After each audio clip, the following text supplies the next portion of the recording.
ખેડૂતોની સમસ્યા મુદ્દે કૃષિ મંત્રી આખરે મૌન તોડ્યું। ખેડૂત આંદોલનની આગેવાની લેનાર કોંગ્રેસ ઉપર વાઘાણીએ પ્રહાર કર્યા। કોંગ્રેસની નીતિ મુખ में राम बगल में छुरी જેવી। ગોંડલમાં ખેડૂતોના સંમેલનમાં જીતુ વાઘાણીએ પ્રહારો કર્યા। ખેડૂતોને કોઈ જ ચિંતા કરવાની જરૂર નથી તેમ કહ્યું। ખેડૂતોના પ્રશ્નોનું નિરાકરણ ટૂંક સમયમાં આવશે। વીજ પોલની સમસ્યા મુદ્દે ઉર્જા મંત્રી ચિંતિત છે તેવી પણ વાત જીતુ વાઘાણીએ કરી।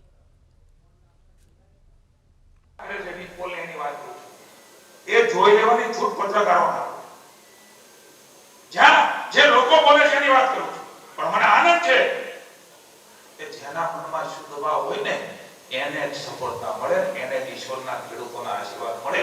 જ્યારે મારા મનમાં પાપ હોય, બગલ में छुरी मुंह में राम હોય, ત્યારે ક્યારે ઈશ્વર સફળતા આપતો નથી।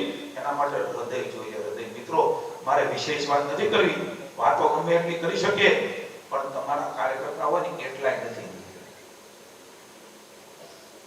મિત્રો, અહીંયા ધારણા રાખજો ભૂપેન્દ્રભાઈ, કે કોઈ કે છે, કોઈ લિમિટો આપે છે, એમ સરકાર ન વ્યવસ્થા કરી શકે,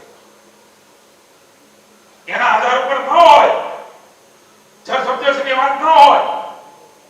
એ ભૂતકાળમાં પણ કર્યું છે, અત્યારે પણ કરી રહ્યા છીએ, અને ભવિષ્યમાં પણ તમને ખાતરી આપીએ છીએ કે એક પણ ખેડૂતને તકલીફ ન થાય એ પ્રકારની નીતિ એ આવનારા સમયની અંદર ભૂપેન્દ્રભાઈની ભારતીય જનતા પાર્ટીની ખેડૂતોની સરકારે નિર્ણય લેવાની છે। મિત્રો, ક્યાંય કોઈ ચિંતા કરવાની આવશ્યકતા નથી। વિકાસનો વિશ્વાસ હતો।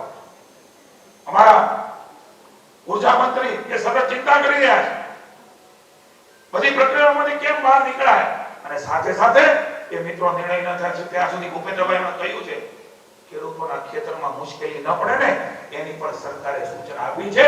ત્યાં સુધી ટૂંક સમયમાં એ નરેન્દ્ર મોહનભાઈ આપણા ભૂપેન્દ્રભાઈ એ નિર્ણય જાહેર કરશે। મિત્રો, ત્યાં સુધી કોઈ ખેડૂતોને લેશ માત્ર ચિંતા કરવાની જરૂર નથી। જે ખેડૂતો અસરગ્રસ્ત